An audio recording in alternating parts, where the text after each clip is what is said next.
तालुक्यातील अजनाळे गावात शासकीय अनुदान मिळवून दिल्यानंतर नागरिकांची आर्थिक फसवणूक केल्याचा गंभीर आरोप समोर आला आहे।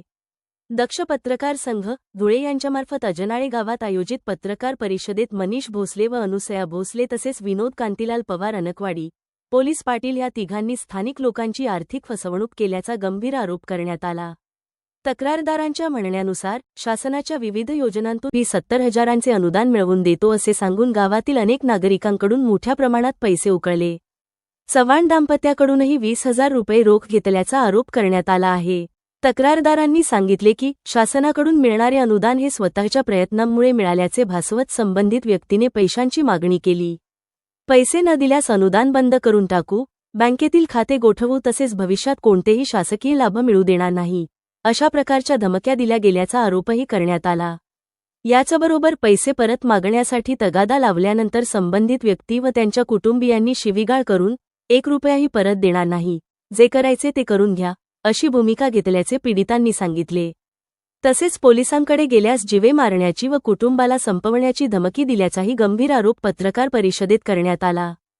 या प्रकरणी 26 जुलै 2026 रोजी धुळे तालुका पोलीस ठाण्यात तक्रार दाखल करण्यात आल्याचे पीडितांनी सांगितले।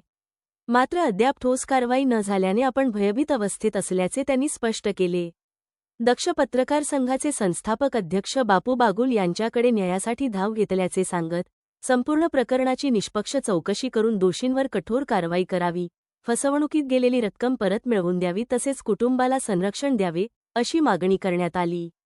या पत्रकार परिषदेमध्ये अजनाळे गावाचे सामाजिक कार्यकर्ते विनोद चव्हाण, दक्ष पत्रकार संघाचे संस्थापक अध्यक्ष बापू बागुल, गौतम भाऊ पगारे, शबनम चौरे, रजनी चौरे, योगिता चव्हाण, नगीना भोसले, अनुसया भोसले, गंगोत्री चव्हाण, सारिका चौरे, ज्योती चौरे यांच्यासह असंख्य महिला तक्रारदार तसेच गावातील नागरिक मोठ्या संख्येने उपस्थित होते।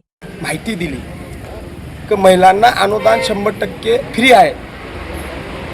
मग प्रत्येक महिलांनी पॅन कार्ड, आधार कार्ड त्याच्याकडे सगळं देऊन टाकलं। त्याच्यात माझी मिसेस भाग्यश्री विनोद चव्हाण, दुसरी माझी मिसेस आहे रोशनी विनोद चव्हाण, माझी सुनबाई, माझ्या लहान भावाची मिसेस, माझी एक काकू, असे 5 बायांनी मला नाव विचारताना डॉक्युमेंट देऊन टाकलं। अनुदान फ्रीमध्ये आहे, घरीच आपण काम करू, काहीतरी व्यवसाय भेटेल पण ते चालेल। त्या संपर्कात जेव्हा आमच्याकडे मशिनरी आले त्या टायमाला आम्हाला सांगलं गेलं की 12 लाखचं कर्ज आहे, त्याच्यात तुम्हाला 4 लाख रुपये सरकार अनुदान देतं आहे आणि 8 लाख रुपये तुम्हाला फेडावं लागेल। तर एका बाईला 1,60,000 रुपये कर्ज टाकलं। आम्ही नाही सांगून दिलं, आम्हाला हे नाही घ्यायचं। आम्ही तो काम बी चालू नाही केला, बंद ठेवलं। आपल्याला कुठून भरायचे पैसे? आमच्याकडे OTP मागितले, आम्ही OTP नाही दिले। काल 2 वर्ष झाले, संघर्ष लढला, भानगडी झाली, केशी झाल्या आमच्या मनीष आप्पा भोसलेवर। त्याच्यानंतर मग 1 तारीख 6वा महिना 2026ला 70,000 रुपये अनुदान महिलांना सरकाराकडून भेटले। त्या संबंधात मग त्यांनी प्रत्येक बाईला जाऊन धमकी दिली, मला 20,000 रुपये साहेबांनी सांगितलेले आहे। महिलांनी काही नाही सांगितलं, संघर्ष केला, पण त्यांनी प्रत्येकाने तिची बाई जायची, तो जायचा, तक्रार भानगड, तुमची बाय पुन्हा माझ्याकडे आहे, तुम्हाला कसं फसवायचं आहे, मी फसवल। सोबत तो त्याचा एक अजून मित्र विनोद कांतीलाल पवार, तो सोबत राहून हे तिघांची शाळा। महिलांना सांगितलं, महिला माझ्याकडे आले, असं भाऊ झालेलं आहे। मी त्यांना घेऊन पोलीस स्टेशनमध्ये दादांना फोन लावला, दादा नाशिकला होते। त्यावेळेस त्यांनी 2:30 माझ्या भावाला फोन केला आणि त्यांनी सांगितलं दिनांक 26/7/2026 2:30 त्यांनी फोन केला की तुझ्या भावाला प्रेमात भाषात सांगतोय, त्याला परत बोलून घे। बायांनी कधी माझ्यावर गुन्हा दाखल केला तर मी त्याला सोडणार नाही, मी ऐकतोपर्यंत मी जाईल आणि त्याला कशाच्या मॅटरमध्ये मी फसवल, त्याला ठार मारल। माझ्या भावाचा फोन आला, त्याच क्षणी मी पोलीस स्टेशनला सांगितलं, दादांना सांगितलं, दादांनी सांगितलं की तुला अर्जंट तक्रार द्यावं लागेल। मी तक्रार दिली, मिळे त्याच दिवशी मला ठार मारण्याची धमकी दिलेली आहे।